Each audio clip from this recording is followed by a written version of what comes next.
Hi, my name is Jocelyn Hunter Dow. I am from the Honors College, Douglas College, and Mason Grove School of the Arts. And this is my artwork from both my series, Magnanimous, The Past and Future in the Present Tense, and Legacy Makers.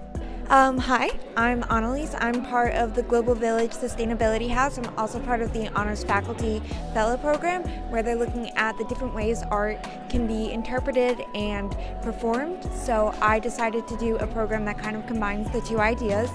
And this piece is creating a art for Rutgers out of trash that I found at Rutgers. Really calling into question, what is art? Can we make art out of the materials that we call waste? And also calling into question how we define ourselves and what will be left behind, because right now this is what is left behind of our legacy. Hi, my name is Uju Wananyeri. I'm part of the Africana House, and for our project we showed some very impactful women across the African diaspora. We have a couple of women that were very impactful towards women's suffrage rights, movements, as well as feminism acts. We have a wide variety from dating back all the way to the 1600s, closer to present day. We have some from different countries, including Ghana, Nigeria, and other parts of the world.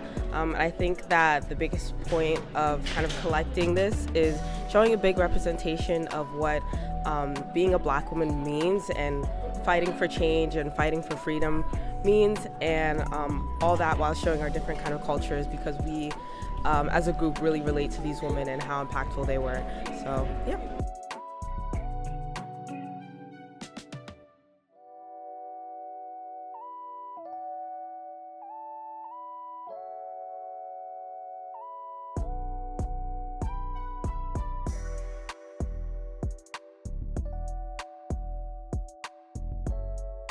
So for the past year, the theme of our house has been unspoken and unknown voices. Part of our program this year was also a trip to Costa Rica during the winter break, which was absolutely amazing.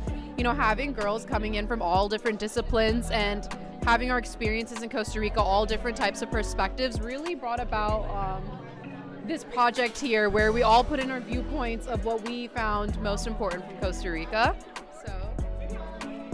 This quilt was inspired by a quilt that we saw in the Costa Rica Humanitarian Foundation, and we decided to bring a bit of Costa Rica here to Douglas, and we wanted to show off our different personalities and things that we learned from our trip and from our class. So this is one painting that I did, and it's supposed to be real life pieces of nature that we as a class were kind of connected to. The one that I worked on was the one right up there, the top of the tree. Me and my group basically took a bunch of trash and single-use plastics and receipts and stuff like that we had lying around, saved them up, and then plastered them all up there as a way to do kind of like a junk journal painting type thing. A big part of sustainability, I think, is not letting things go to waste.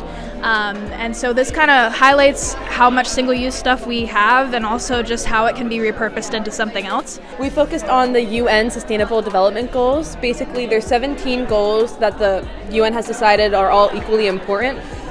Some of the most notable goals are no poverty, life below water, and climate action.